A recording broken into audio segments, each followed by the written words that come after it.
ஒரு ஊரில் முத்து அப்படிங்கிற ஒரு சின்ன பையன் இருந்தான். அவனுக்கு எப்போவுமே தன்னை பற்றிய ஒரு கவலை. அதாவது, என்னால் எதுவுமே செய்ய முடியாது, நான் எதுக்கும் பயன்பட மாட்டேன் அப்படின்னு அவன் நினச்சிட்ருந்தான். ஒரு நாள் அவன் சாலை ஓரமாக நடந்து போகும்போது அங்கே ஒரு பறவை ரெக்கையில் அடிபட்டு கீழே கிடந்துச்சு. அதை எடுத்துகிட்டு தன்னோட வீட்டுக்கு போனான்.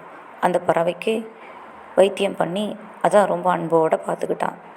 நாட்கள் ஆகுது. அந்த பறவையோட காயமும் சரியாகுது. ஆனால் அந்த பறவையால் சரியாக பறக்க முடியல.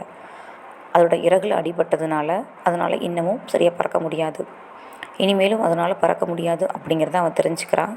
ஆனாலும் அந்த பறவை தன்னால் பறக்க முடியாட்டியும் ஒவ்வொரு நாளும் அவனோட வீட்டு முற்றத்தில் வந்து உட்காந்து தன்னோட இனிமையான குரலால் பாட ஆரம்பிச்சது.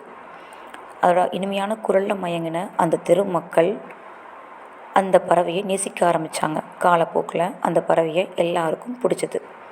இதிலிருந்து முத்து என்ன தெரிஞ்சுக்கிட்டான்னா, நம்மக்கிட்ட இல்லாததை நினச்சி நம்ம வருத்தப்படுறத விட என்ன இருக்கோ அதை வச்சு மகிழ்ச்சியாக இருக்கணும் அப்படிங்கிறத அவன் கற்றுக்கிட்டான். ஆமாங்க, நம்மளும் அப்படித்தாங்க.